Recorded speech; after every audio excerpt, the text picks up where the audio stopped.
Umagang kay ganda mga par. Ngayong araw pa lang, sobrang lamig na sa 0 degrees ngayon. Pero hindi pa patalo yung mga tropa. Kasi ngayong araw na to, nagdayak na kami na umalis papuntang barangay hall ng Otani para kumuha ng ayuda ng barangay kapitan. Kaya maaga kaming gumising kahit sobrang lamig.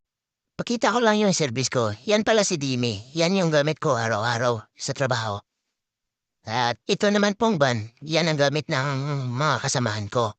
Kasi may service na ako, hindi na ako nasama sa kanila. 5 pala kami pupunta ng barangay hall. Kasama ko dyan si Jerry, si Fabio, Jonathan, ako, at yung pamangkin na kapitan na si Jerome. Hinihintay po na namin siya kasi matagal po siyang bumihis. Kaya dahan-dahan kaming lumalakad palabas. Ito pala yung pamangkin ng aming barangay